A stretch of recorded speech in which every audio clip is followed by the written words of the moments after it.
Wouldn't listen to me. They wouldn't let me call my family, nothing. They just said, you're going to Iraq, and your best bet is to cooperate with us. That way we're not going to chain you up or we'll put you on a commercial flight. I begged them. I said, please, I've never seen that country. I've never been there. However, they forced me. I'm here now.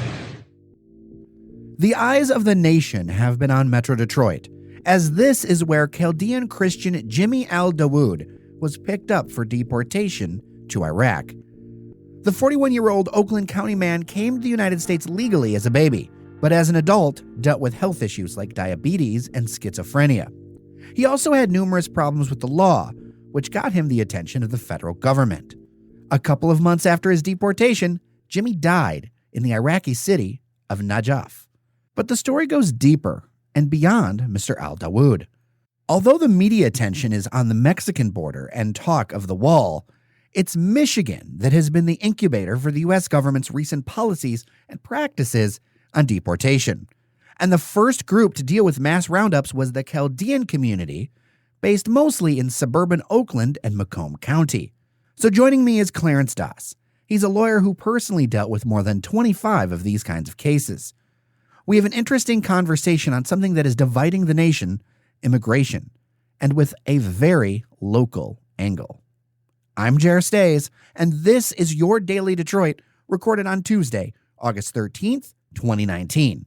This episode of the podcast is brought to you by our members. Patreons like you allow us to do deeper dives into the stories that are shaping our cities, our region, and our nation, and we really go beyond the soundbite. So if you want to help push Detroit's conversation forward, become a member at patreon.com/dailydetroit.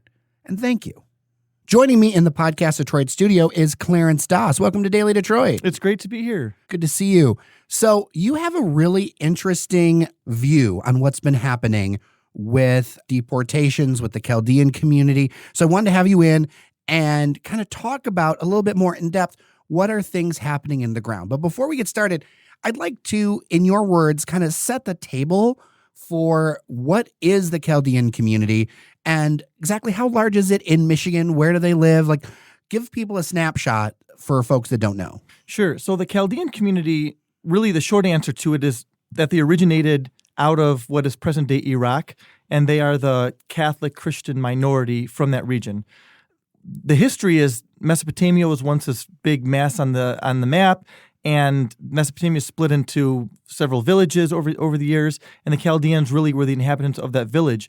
If you look at Jesus Christ, the people that were speaking the same language of Jesus Christ were the present-day Chaldeans. In fact, it's historic that he was speaking Aramaic, which is what Chaldean is, Aramaic. So over the years, the Chaldeans have, because of political strife and economic strife in the Middle East, left the Middle East. And they really came to three states in the United States, Michigan being the most significant, California, and Arizona. And here in Michigan, we have the most significant population, which would be anywhere between 300 to 500,000 Chaldeans of some sort throughout the state. And they're dispersed over a wide array of businesses, professions, jobs, and even economic statuses here in the state. But we really have been a significant force in the state's history. Why was Michigan chosen? Originally, the auto industry was the big drive for many people from the Middle East, particularly from the Lebanese community. But what ended up happening was in the 1980s, there were more lenient immigration policies in place that attracted people from the Middle East to come to America. And what happened was a few people came and set up shop here in Michigan, literally by opening up at that time, convenience stores or small grocery stores. And they then started bringing over family members who those then went and worked for the auto industry and then started bringing in more family members. And Michigan was just ripe for opportunity at that time because of the auto industry and because of the friendliness of immigrants. And then after a while, we developed the whole community here. And as I understand it, it was nowhere near an easy time back in the Middle East for Chaldeans. What drove that migration? Well, 1979, Saddam Hussein's party really takes over in Iraq, and Chaldeans were caught literally between Iraq and a hard place, pun intended there, because they weren't really a threat to Saddam Hussein, but they also weren't a protected class in the sense of getting any opportunities there. So they had to make a choice. Either they were going to stay in this limbo in the Middle East where if you don't speak up, you won't get killed, Or do you move on and leave, unfortunately, your home behind and start a new life? And for the Chaldeans, they decided that we'd rather create opportunities for ourselves and not live in fear all the time, especially because you never know who's going to flip on you there. And so I think that's why you saw the beginning rush. And then once families started coming, people didn't want to be separate from their families, and they brought them with them. You talked about how the immigration policies were different in the 80s. I believe most of that time was that was under Republican leadership with Ronald Reagan and then George Bush the senior. What about the immigration policies were friendly to Chaldeans coming to America? Well, as a general standpoint, I think the rhetoric was a much more open and welcoming tone toward immigrants in general. So if you look at some of the policies that were in place under the Reagan administration, for example, they were welcoming immigrants because that diversity of mind and experience and background was an economic incentive for the United States. So in fact, there were government policies that gave grants or made it easier for people from the Middle East, like Chaldeans, to come. Compared to today, where just yesterday I think we heard that the presidential administration is thinking about limiting green cards for people who are on welfare or food stamps or et cetera. So there's just been a difference, I think, between the 80s and now where, for a variety of reasons, I think people are not as welcoming in government to immigrants for whatever the case may be. Well, and the Chaldean community, isn't it north of 100,000 people here in Michigan? It is. And so that seems to be a important block, and a block that I understand went mostly for President Donald Trump, correct? Well, the community has been significantly conservative because of the Republican platform of being friendly to small business, which is a significant bread and butter for the Chaldean community, and also because of religious values. Chaldeans are fiercely religious people, so being pro-life and being traditional in value has attracted Chaldeans to the Republican Party and vice versa. So here in Michigan, for example, in Macomb County, which holds the biggest number of Chaldean refugees in the state, Chaldeans came out in droves for the Trump election campaign, and many people think it was because of the Chaldeans that Macomb County went for Donald Trump, and therefore Michigan went for Donald Trump. And so that all speeds us up to today, where Michigan has been kind of the ground zero. I don't know if people realize this. It's been the ground zero of basically trying out deportation strategies. Can you talk a little bit more about that?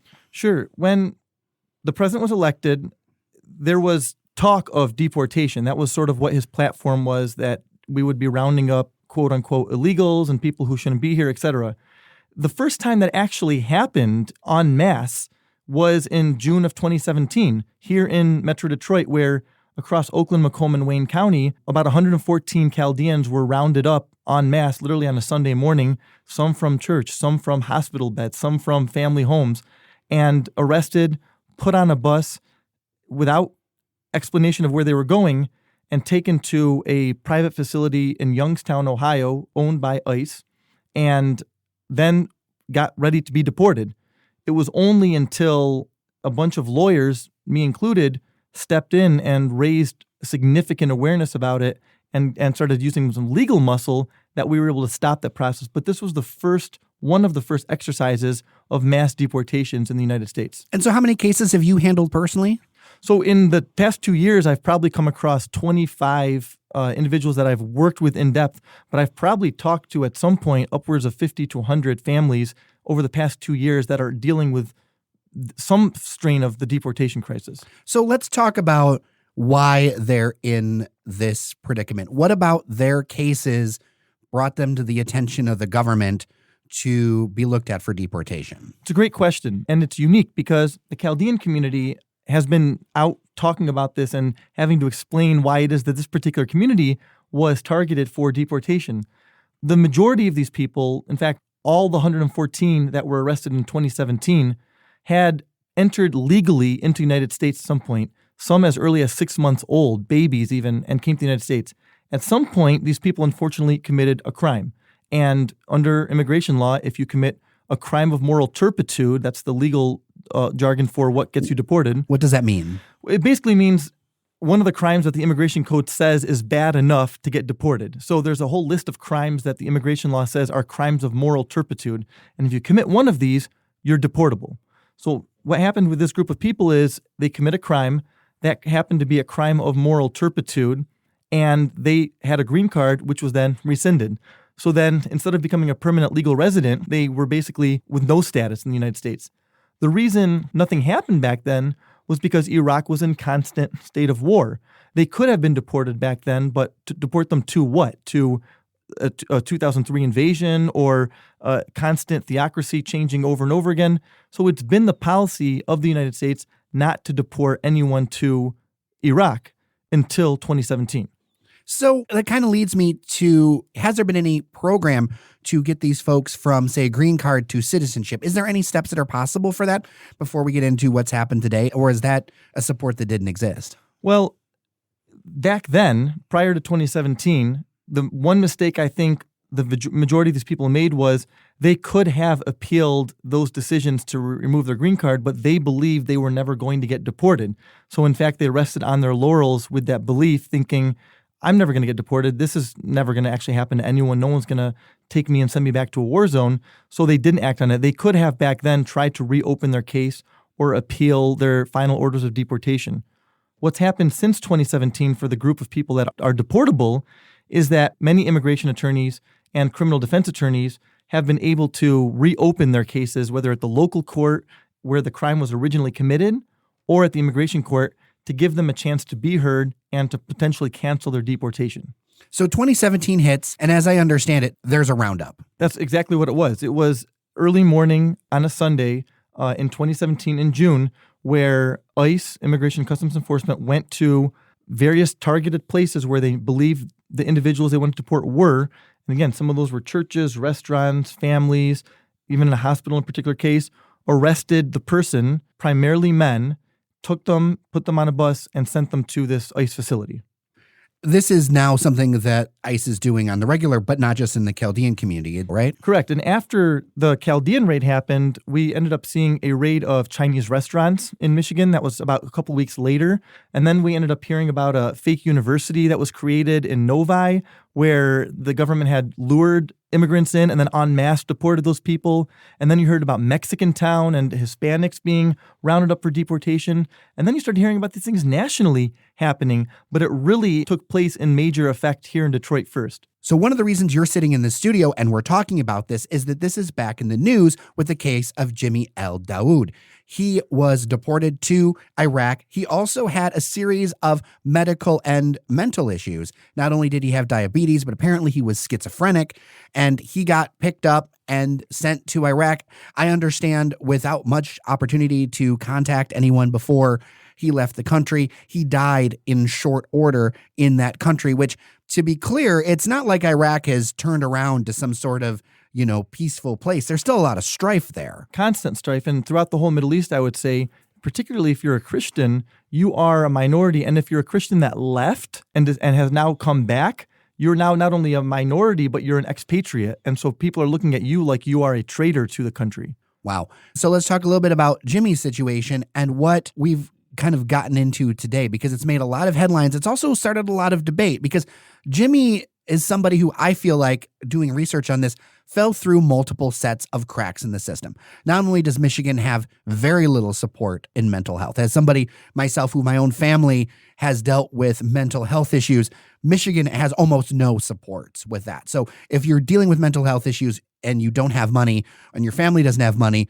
you're out of luck. And then on top of that, you've got the immigration issues. And then you've got the fact that he couldn't work due to his other things. So there's multiple systems that Jimmy fell through, but it ended up resulting in his death.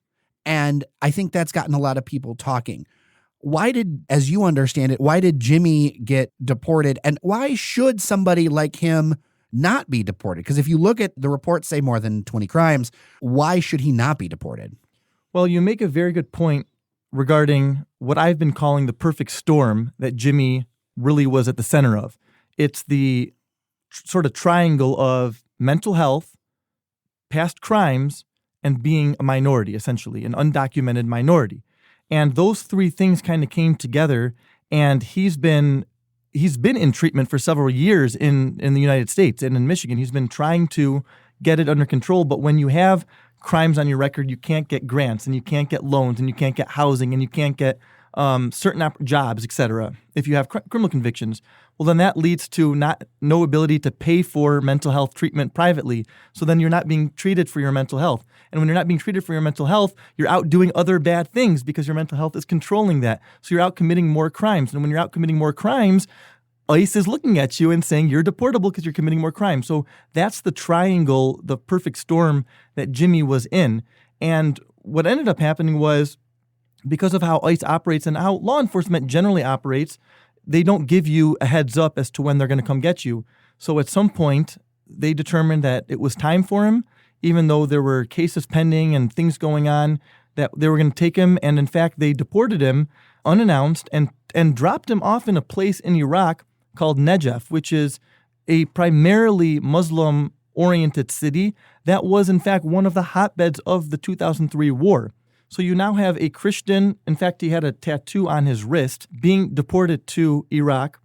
There's a side note here, which is he may not even have been born in Iraq. They were trying to figure out whether he was born in Greece, actually. His lawyers were trying to figure that out, and was then taken to Iraq, dropped off there, no family, no ability to speak the language. And that perfect storm I talked about came back to haunt him because he couldn't even communicate the need for mental health, the need for diabetes, which is actually how we believe he died, from not having insulin, and the need for shelter. He ended up living on the streets for a couple of weeks. This was only 2 months ago that he was deported. Ended up living on the streets, and then ended up finding an apartment, but then died in that apartment. I feel like this whole situation kind of gets to the soul of what it is to be America. And I say that because I think about what's happening here. And although we're talking about the Chaldean community here, I also think about our culture that's not about rehabilitation. It's about punishment. The story that you talk about with that triangle also happens in part in communities in the city of Detroit. When you've got African Americans, when you have other minorities, that some crimes happen, we aren't focused on rehabilitation and second chances, or how do we get out of that? What happens is that we lock folks up, then they can't get jobs, and then go figure, they go commit crimes again because they've got no other way to support their family. Whereas in a lot of countries around the world, there's more of a focus on rehabilitation and how can we give you job skills and those kind of things. And this whole debate is kind of getting at the question of, like, what does it mean to be American? Are we the shining city on a hill? Do we show compassion? Or is it a situation where, as a country, we want to close ranks and not allow people across our borders and make it harder for people who don't look like us to succeed? And I think that's part of the reason why this is capturing the nation's imagination in a lot of ways. Well, you make a great point. And in 2017, when I was out, on almost every news network talking about this and talking about it on social media, et cetera, I was trying to make that link to convince people of the importance of this problem. And in fact, I remember going on a local station that was had a significant African-American audience, and the African-American host of that radio show asked me, why should we care? Why should my listeners care? And I said, because by the grace of God, you are not that person. You very well have a community that doesn't have the resources, just like the Chaldean community did for this particular group of people. You have a group of people who are minorities. You have a group of people who have been discriminated against. All these things are the same, but by the grace of God, you were born here, and they were not. And that one difference has made all the difference for people. And in this case, it's a matter of life or death. So why shouldn't we deport folks like this, in your opinion? Well, I just said this recently in the past week about Jimmy's case. None of us have, meaning the lawyers that have been working on this in the ACLU and all these people that have gotten involved, have ever said that deportations are inherently bad, or that we shouldn't have immigration laws, or that we shouldn't enforce those immigration laws. Because I think a lot of people's knee-jerk reaction is to say, well, do you not care about the law? No, I'm a lawyer. In fact, I'm a former prosecutor who used to enforce the law. What we're looking for is that the law be executed and enforced intelligently. So in this particular case, let's look at the Chaldeans. You have people who committed crimes and didn't have status. So they're deportable. We agree they're deportable. Where do we deport them to? Do we deport them to a place where they're going to die or be persecuted, etc.? Well, one of the laws we researched in 2017 was this thing called the Convention Against Torture, which the U.S. signed on to with the United Nations. It's a treaty that says no country that has signed that treaty can send people back to bad places, basically, places where they're going to die. It's actually law in the United States. So the question is, why should we not deport them? Because it's the law, in fact. The law is we can't deport people back to places where they're going to face torture. And because these are Christians, they're going to face torture. They're not going to have the resources. They're not going to have familiarity. The question then becomes, because there are some people with more significant and serious crimes versus what I consider lower level crimes like possession of marijuana, which isn't even a crime anymore, yet people are being deported for it. The question is, well, what about the real bad ones? All we've said is give them a chance in court to prove why they shouldn't be deported. Give them an individual hearing. Give them a chance to tell an immigration judge, this is the city you're going to deport me to. I have no one here. I have these issues, mental health, physical, whatever the case may be, economic. And if at the end of the day, they've gone through the process and it is what it is, then in fact it is what it is.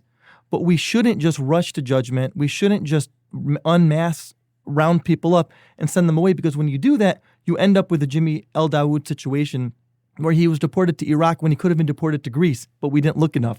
Or we could have sent him to a place where there were mental health resources available, but we didn't look hard enough. Or he was going to a place where family was there, but we didn't look hard enough. We need a process here that's intelligent and comports with American values, because America's always been the place that immigrants and refugees can flock to. And if they can't flock to America, where can they flock to? Those are compelling points for sure. So where do we go from here? Well, many of these people are still defending themselves, and we're still representing several people. Hundreds of lawyers are representing people throughout the state. I think what needs to happen is Congress really needs to make a decision here about what they're going to do with everyone like Jimmy Al-Daoud or people who are in this limbo status. We can't be relying on administration to administration to decide what we're going to do, because every day for these people now, they wake up not knowing whether the knock on their door is an immigration officer or whether it's a person dropping off their check or the person that's coming to pick them up for work. They live in constant fear.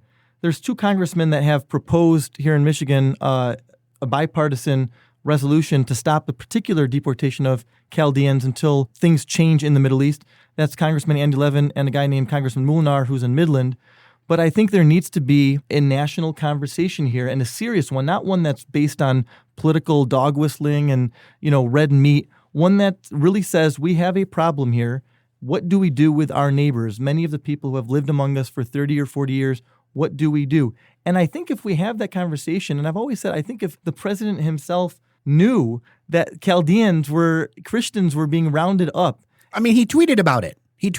That it's a shame that the Christians and things like that. He actually, there's a tweet for everything. Well, there is. And in fact, Vice President Mike Pence actually has met with members of the Chaldean community to talk about it.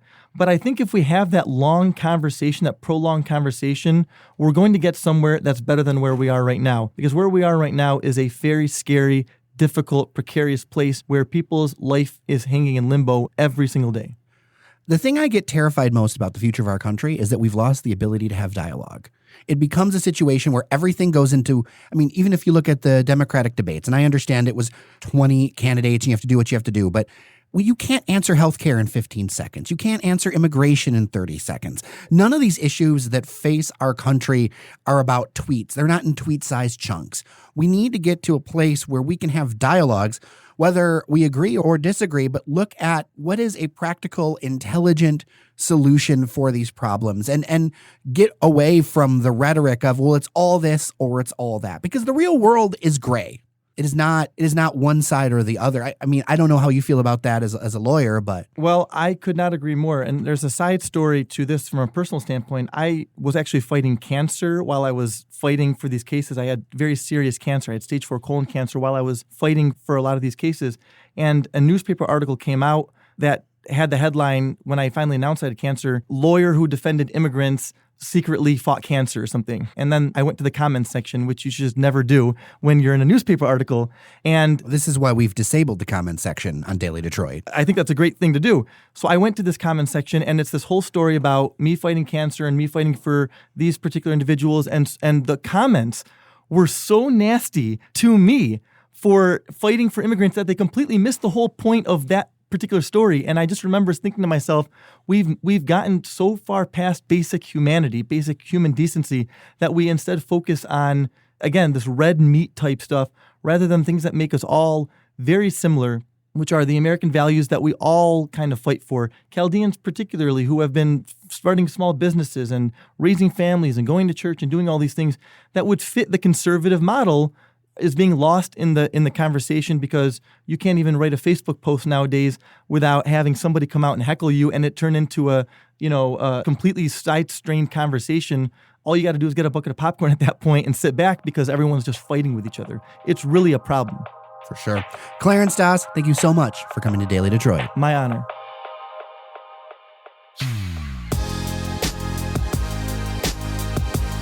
I hope this one made you think. That'll do it for your Daily Detroit for today. Thank you for listening. And of course, thanks to our Patreon members for making this one possible. I'm Jer Stays. Take care of each other, and we'll see you around Detroit. You're listening to the Podcast Detroit Network. Visit www.podcastdetroit.com for more information.